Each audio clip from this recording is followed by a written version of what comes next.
welcome back. It's me, Mary, and today we're going to be reading some controversial opinions on popular book talk books.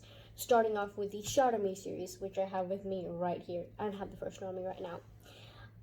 But I have the whole series with me. I read the whole thing. I am obsessed with it. I read this in like a couple months. It was so good. I loved it.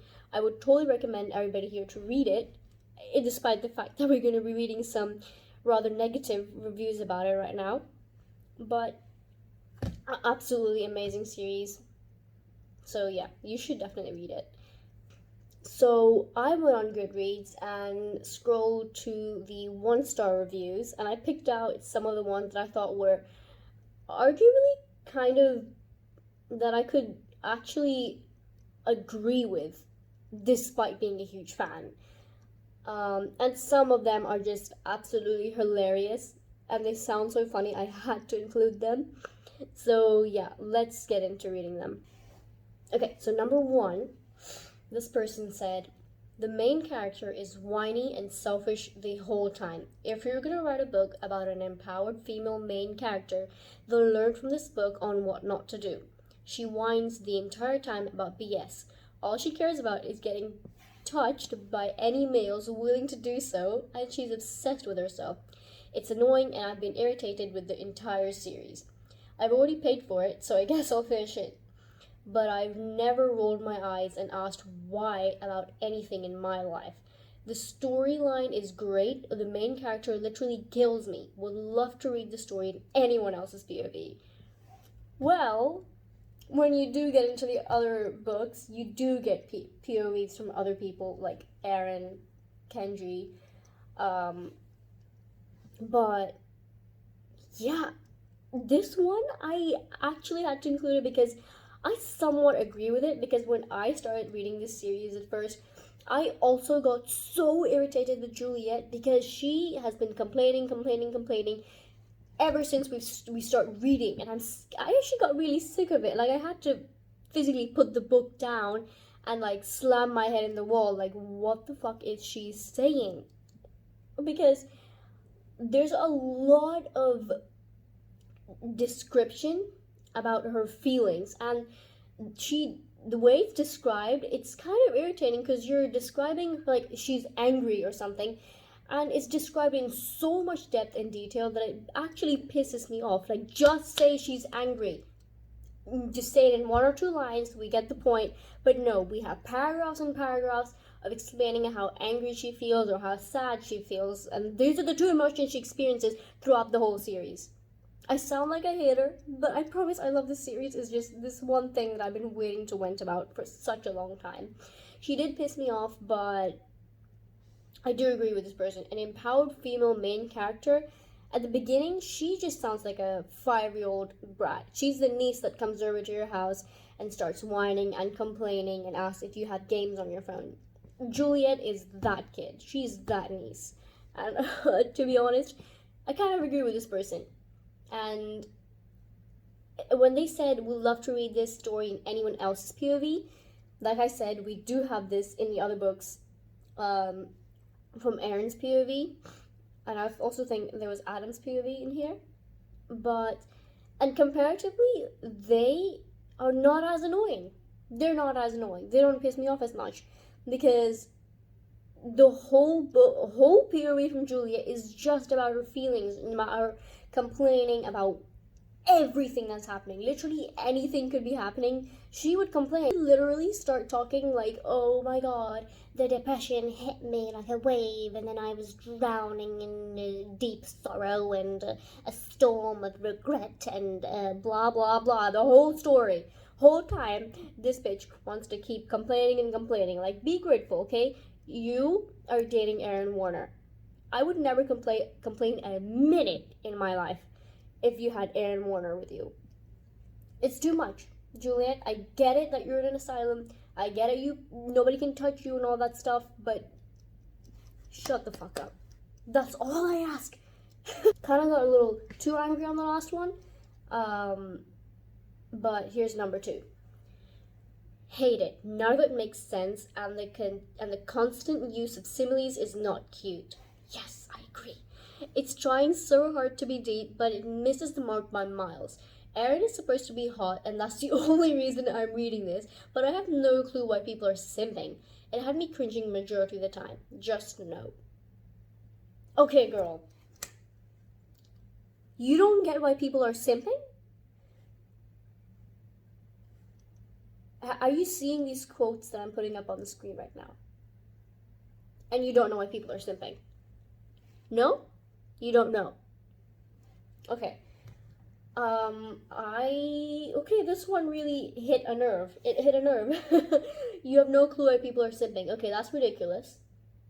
I think you should just read it one more time. Just the parts that has Eren in it.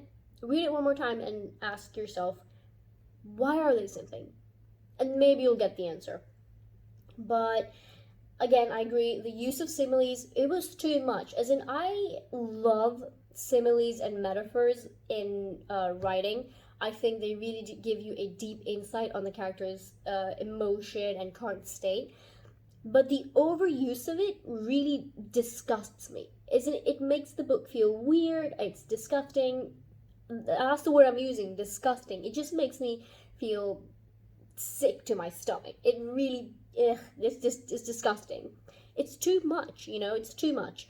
I would love like 2 or 3 max to describe one emotion, and then you move on to the next thing. Move on. But yeah, I think I agree with that first part. But the Eren part, no, I don't agree with you on that one. Okay, number 3. I got just over 3 hours into the audiobook and couldn't keep going. It seems like a good book, but it takes so long for the story to move forward. They couldn't get through a single conversation without Juliette explaining how every statement made her feel. After a while, I just wanted her to shut up so the story could move on. Again, I agree. And I think you've been seeing a pattern with these reviews. She's annoying. She speaks too much about her feelings and it pisses everybody off. It's annoying. And true, every time we have a conversation, it could be like a conversation with 5 or 3 words of exchange. This girl would describe how everything makes her feel. Oh, the tone he said it in sent shivers down my legs. No, stop. We don't need to know everything that you feel at all times. Like, sometimes we do, in the important times, but not every time. Like, if freaking Adam asked you, can you pass me the salt? The tone, his voice, the raspy voice really shook my ears. What are you saying? What am I saying? But yeah. I also wanted her to shut up. As in, while reading, I was like, shut up. Can you move on to the next page? I actually used to skip a couple paragraphs and lines because this girl was just talking and talking and talking non-stop about things that were not really adding on to the plot as much. Okay, this 4th one. Let me put it this way. If I was robbing a library, then I would get everything except this series. This is an absolute dumpster fire. 1 star is not enough. I need a negative marking.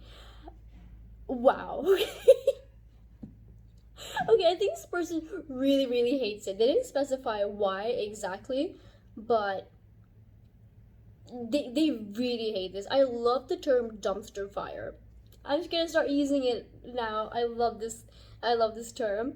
And yeah, sometimes we do need a negative rating because, sometimes you feel like you don't even deserve this 1 star that I'm so mercifully awarding you. You don't deserve it.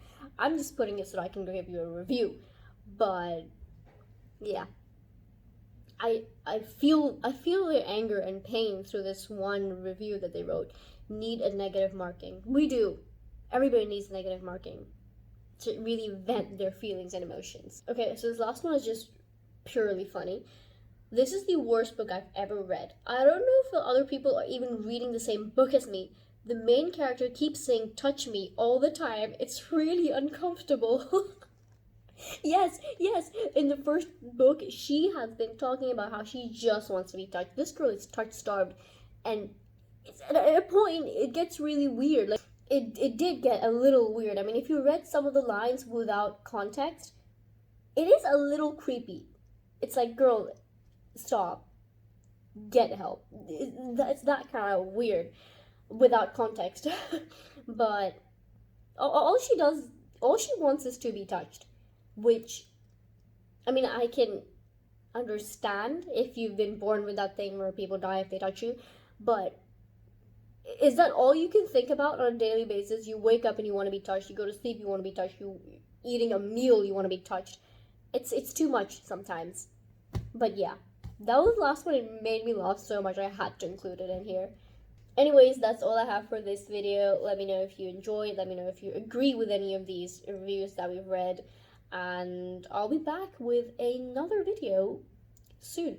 So yeah, I'll see you in the next one. Bye, take care of yourself.